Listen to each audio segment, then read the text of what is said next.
Hi, welcome to Finivize. It's smarter than you, and it's going to be a hell of a lot smarter than you in 2 years, so you can get ready for that too, warns the Canadian psychologist, author, and media commentator, Jordan Peterson. The rise of artificial intelligence, AI chatbots, has resulted in significant technological advancements, as well as a threat to humanity. And one of the world's most famous psychologists recently gave a disturbing warning about that. With the introduction of ChatGPT only 6 months ago, the conversation about AI has exploded, weaving its way into everyday life across all levels of the human race. While AI looks promising, it also looks scary. Peterson predicts that the technology could destabilize our society. He warns that we must be clever in proportion to our technological might, because he doesn't see another possible alternative to protect humanity. According to Peterson, within the next decade, the technology will be more powerful than we can imagine. Chatbot technologies have the potential to become so fascinating, absorbing, and powerful that they will be indistinguishable to many people. The psychologist cited the example of a lonely person with limited connections to others who develops a profoundly passionate and emotional attachment to ChatGPT, because the software is the only being in the person's life willing to have meaningful conversations with the person. Just like social media, many will become so addictive to bots. My position is we need to get our act together before the giants show up, and they're knocking at the door right now. You better build your ark, folks. Get on your adventure, because we're whipping up things in the lab that will make everything so far look like nothing has happened at all yet. That's not next year, that's tomorrow. We're going to have a lot of things to contend with, says Dr. Peterson. Pretty soon, we'll be contending with the fact that someone will be able to generate a photorealistic version of a presidential candidate and have him say something absolutely reprehensible, spreading it just before election night. And there will be real confusion about what he said or didn't. What do we do when our representations of reality can be falsified? But this is happening already. It is no longer a futuristic event. You certainly must have seen the new AI image and voice generators. You probably must have watched and listened to the fake Joe Rogan podcast created entirely by AI. How about the AI Drake music track? Perhaps you have been blown away just like me. You can as well have an image generator produce fake album covers by bands that never existed. One reason artists have to hate AI art is that, in addition to the ethical problems, many of the fake AI albums could be of a low standard and lack creativity. Yet, you're left to wonder how millions of people are fascinated by what sounds like the pre-programmed backing tracks on a 1980s Casio keyboard. Which confirms what Peterson said. We might gradually get obsessive about these technologies, not minding the quality of their output. Let's even look beyond what is being done now. We also have to look into the future to think about what the likely next steps are and what they mean. One of the most unsettling demonstrations of the capacities of generative AI has come from Google, which showcased examples of speech continuation. Give it a few seconds of someone's voice, like the beginning of a sentence. Google's Audio LM could produce a continuation of the speech that would seamlessly blend with the original. For instance, if I put in an audio recording of myself saying, "The book Rich Dad, Poor Dad is a great book to read because," the model could predict a continuation of the sentence in my own voice that would make sense.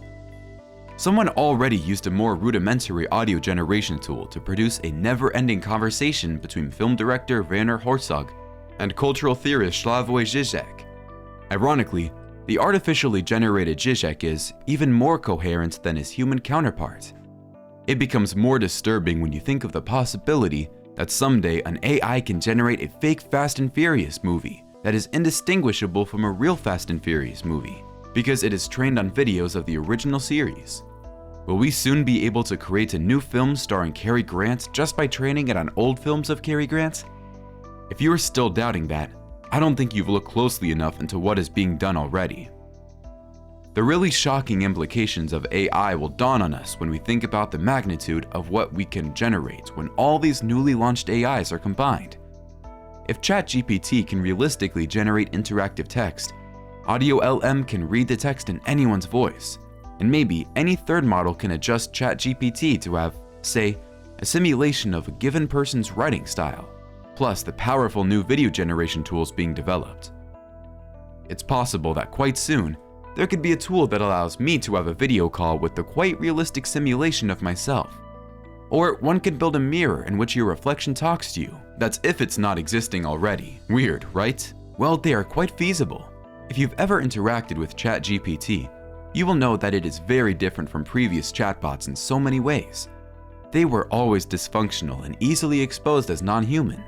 In contrast, ChatGPT can converse naturally, and while its creators have been very responsible in making sure the model constantly insists that it is not conscious and is just spitting out text, other less responsible developers might make models that were designed to make the AI seem as human as possible.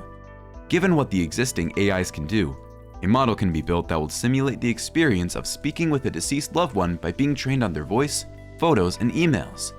Who knows? A tech company might spring up tomorrow to prey on grieving families of celebrities and offer them the chance to keep the person they have lost.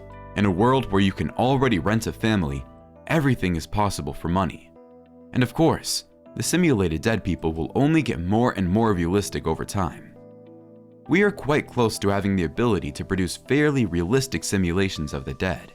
It's already possible to produce fairly convincing deepfake videos. So what else do we need to reanimate a dead actor in a film? People are terrified of deepfakes because the terrifying implications are obvious. It will be simple to generate a convincing fabricated film of anything you want, and because we spend so much of our time online, it will be quite easy to end up living in a world of utter delusion without realizing it. It is possible that a whole new informational ecosystem will emerge in which nothing is genuine, but everything is compelling and indistinguishable from the truth. Deepfakes can be used to ruin lives or destabilize society.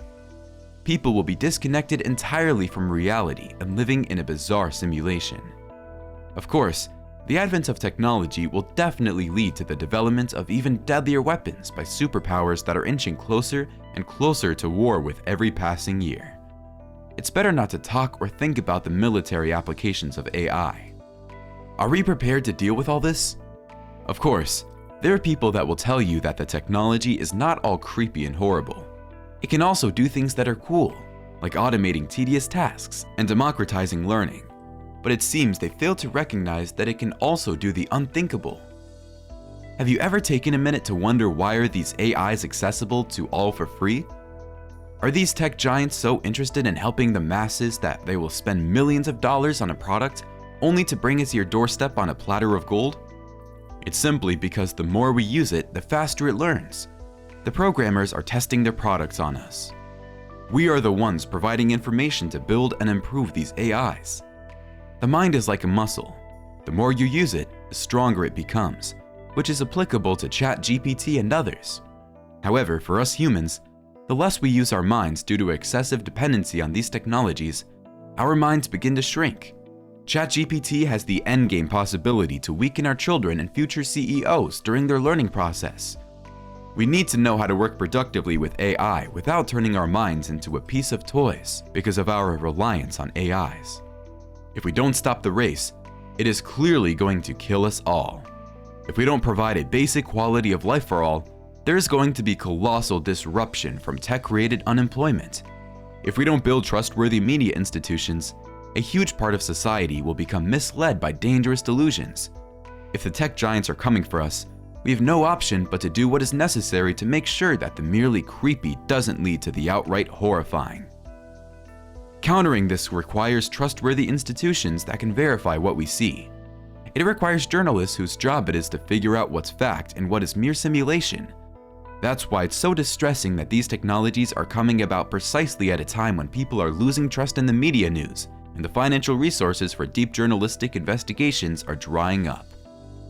The ability to defraud and deceive is about to massively escalate. How can we remain anchored to reality? The governments are to control both the development of these technologies and how they are integrated into society. This is scary. Though we can only control something smarter than us for just a limited time, not even when it keeps becoming more intelligent, it then becomes unpredictable and dangerous.